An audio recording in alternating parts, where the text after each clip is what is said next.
സമൂഹ മാധ്യമങ്ങളിൽ കൊടുങ്കാറ്റായി മാറിയ ആക്ഷേപഹാസ്യ പ്ലാറ്റ്ഫോം ക്രോക്കോച്ച് ജനതാ പാർട്ടി ഇനി തുറന്ന പോരിന് നിലവിലെ സാഹചര്യത്തിൽ ഇതേ ബാനറിൽ രാഷ്ട്രീയ പാർട്ടിയായി മാറുകയാണ്. രാജ്യത്തെ കോടിക്കണക്കിന് യുവജനതയുടെ രോഷം ഒരു കുടക്കീഴിലെത്തിക്കാൻ കഴിഞ്ഞത് മഹാരാഷ്ട്രക്കാരനായ അഭിജിത്ത് ദീപ്കെയുടെ ഒറ്റ നീക്കമാണ്. ചീഫ് ജസ്റ്റിസിന്റെ പരാമർശം വന്നതിന്റെ പിറ്റേന്ന് അഭിജിത്ത് ക്രോക്കോച്ച് ജനതാ പാർട്ടി എന്ന പേരിൽ ഇൻസ്റ്റാഗ്രാം പേജും വെബ്സൈറ്റും ആരംഭിച്ചു. Voice of the lazy and unemployed എന്ന ടാഗ് ലൈനോടെ രൂപം കൊണ്ട CJP അങ്ങനെ വെറുതെ വന്ന് ഹൈപ്പുണ്ടാക്കി സോഷ്യൽ മീഡിയ തൂക്കുകയല്ല. അവർക്ക് പറയാൻ കൃത്യമായ അജണ്ടകളുണ്ട്. മാനിഫെസ്റ്റോയും ഒന്നാമത്തെ അജണ്ട തന്നെ ചീഫ് ജസ്റ്റിസിനുള്ള കൊട്ടാണ്. CJP അധികാരത്തിലെത്തിയാൽ ഒരു ചീഫ് ജസ്റ്റിസിനും വിരമിക്കൽ ആനുകൂല്യമായി രാജ്യസഭാ സീറ്റ് നൽകില്ല. 2, അർഹരായ ഒരാളെയെങ്കിലും വോട്ടർ പട്ടികയിൽ നിന്ന് നീക്കിയാൽ മുഖ്യ തെരഞ്ഞെടുപ്പ് കമ്മീഷണറെ UAPA ചുമത്തി അറസ്റ്റ് ചെയ്യും. പൗരന്റെ വോട്ടവകാശം നിഷേധിക്കുന്നത് ഭീകരപ്രവർത്തനത്തിന് തുല്യമായ കുറ്റമാണ്. 3, പാർലമെന്റിലും നിയമസഭകളിലും സ്ത്രീ പ്രാതിനിധ്യം 50%. പാർലമെന്റിന്റെ നിലവിലുള്ള അംഗസംഖ്യ വർദ്ധിപ്പിക്കാതെ ഇത് നടപ്പാക്കും.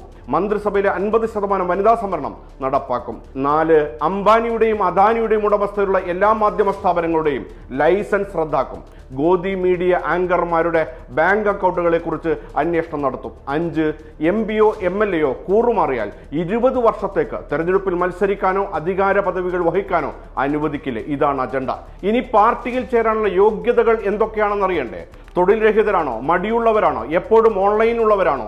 ജനങ്ങളെ ബാധിക്കുന്ന കാര്യങ്ങളിൽ ഷാർപ്പായി, സത്യസന്ധമായി, പ്രൊഫഷണലായി സംസാരിക്കാൻ കഴിവുണ്ടോ? ഇതിൽ ഏത് വിഭാഗത്തിൽപ്പെട്ടവർക്കും പാർട്ടിയിൽ ചേരാൻ. വൈഫൈ വർക്ക് ചെയ്യുന്ന ഇടം എവിടെയാണോ അതാണ് പാർട്ടി ആസ്ഥാനം.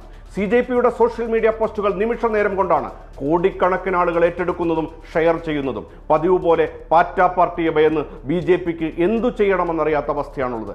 കർണാടക മാഡ്ഡിയിലെ BJP പ്രവർത്തകർ പാറ്റകളെ ഒരു കുപ്പിയിലാക്കി ഓഫീസിലേക്ക് കൊണ്ടുവന്ന് കൊന്നു.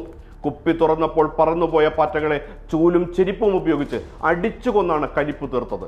ഭൂരിഭാഗം ഫോളോവേഴ്സും പാകിസ്ഥാനികളാണെന്ന BJP ആരോപണ കണക്കുകൾ നിരത്തി തള്ളിയിരിക്കുകയാണ്. CJP സ്ഥാപകൻ അഭിജിത്ത് ദീപ്കെ പേജിന്റെ അനലിറ്റിക്സ് കാണിക്കുന്ന ഒരു സ്ക്രീൻ റെക്കോർഡിംഗ് അഭിജിത്ത് എക്സ് പോസ്റ്റിൽ പങ്കുവച്ചു. വീഡിയോയിൽ കാണിച്ചിരിക്കുന്ന ഡാറ്റ അനുസരിച്ച് പേജിന്റെ പ്രേക്ഷകരിൽ 94.7% ഇന്ത്യയിലാണ്. അഭിജിത്ത് പങ്കിട്ട വീഡിയോയിൽ കാണിച്ചിരിക്കുന്ന മികച്ച പ്രേക്ഷക സ്ഥലങ്ങളിൽ പാകിസ്ഥാനോ ബംഗ്ലാദേശോ പ്രത്യക്ഷപ്പെട്ടിട്ടില്ല എന്നതും ശ്രദ്ധേയമാണ്. ഇതോടെ BJP വാദം 8 നിലയിൽ പൊട്ടിയിരിക്കുകയാണ്. രാഹുൽ ഗാന്ധിയും മമതാ ബാനർജിയും മഹുവ മൈത്രിയും ഉൾപ്പെടെയുള്ള നേതാക്കൾ ക്രോക്കോച്ച് ജനതാ പാർട്ടിക്ക് കൈയടിച്ചു കഴിഞ്ഞു. നിലവിൽ ക്രോക്കോച്ച് ജനതാ പാർട്ടി പ്രതീക്ഷയാണ്. പാറ്റ വെറും പാരഡിയല്ല.